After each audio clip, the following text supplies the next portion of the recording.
నమస్తే, welcome to whistle.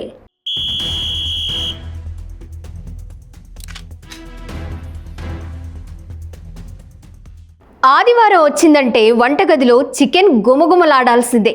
చిన్నపిల్లల నుంచి పెద్దల వరకు అందరికీ చికెన్ ఫేవరెట్ అని చెప్పొచ్చు.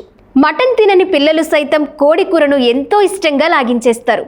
కొందరు మాంసాహార ప్రియులైతే చికెన్ కోసం ఆదివారం వరకు ఎదురు చూస్తారు. అలాంటిది ఒక్కసారిగా వాటి ధరలకు రెక్కలొస్తే సామాన్యుల పరిస్థితి ఏంటి?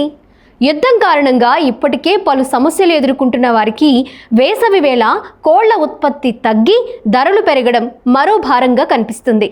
బ్రాయిలర్, నాటుకోళ్ల ధరలు ఒక్కసారిగా కొండెక్కాయి. మాంసం ధరలు చుక్కల్లోకి చేరాయి.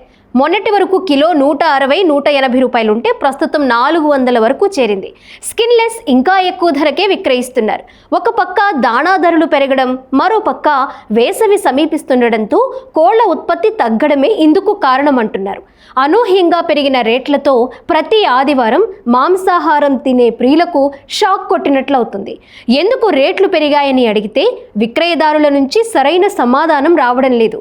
అనూహ్యంగా ఇలా ధరలు పెరగడమేంటని దుకాణదారులను అడిగితే పైనుంచి వచ్చిన రేట్లు అమలు చేస్తున్నామని చెప్తున్నారు. కొందరు విక్రయదారులు మాత్రం వేసవి వల్ల కోళ్ల లభ్యత తక్కువగా ఉండడం వల్ల ధరలు పెరిగి ఉండొచ్చని చెప్తున్నారు. మరోవైపు నాటుకోడి మాంసం ధరలు సైతం కొండెక్కి కూర్చున్నాయి. కిలో 1000 రూపాయల వరకు పలుకుతుంది. మటన్ ధరలు ఎక్కువయ్యాయని చికెన్ వైపు చూస్తే ఇక్కడ కూడా ఇవే రేట్లు. అంత ధర పెట్టి కొనలేకపోతున్నాం అని స్థానికులు అంటున్నారు. గతంలో కోడిపిల్ల రేటు హెచ్చరీస్లో 30-40 వరకు ఉంటే ప్రస్తుతం 60కి చేరింది.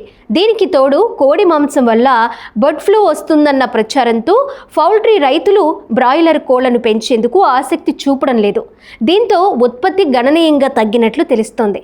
ఇదిలా ఉండగా మరోవైపు యుద్ధం ప్రభావంతో విదేశాలకు ఎగుమతులు నిలిచిపోవడంతో పాటుగా పెరిగిన దాణా ధరలతో గుడ్డు ఉత్పత్తి వ్యయం ₹4.25 ఉంటే వాటి ధర ₹4.15 మాత్రమే ఉండడంతో రైతులు నష్టపోతున్నారు. మరోపక్క దాణా ధర టన్ను 35,000 నుంచి 41,000కు పెరిగింది. కరోనా కాలంలో తప్ప గత 2 సంవత్సరాల్లో ప్రస్తుతం ఉన్న ధర ఎప్పుడూ లేదు. గత నెలలో ఫారాల వద్ద లైవ్ కోడి ధర కిలో 100 రూపాయలు ఉంటే ప్రస్తుతం 170 నుంచి 190 వరకు పలుకుతుంది. దీంతో మాంసం ధరలు మరింత పెరిగే అవకాశం ఉందని వ్యాపారులు చెప్తున్నారు. అనేక చోట్ల కిలో చికెన్ 400 వరకు విక్రయిస్తున్నారు.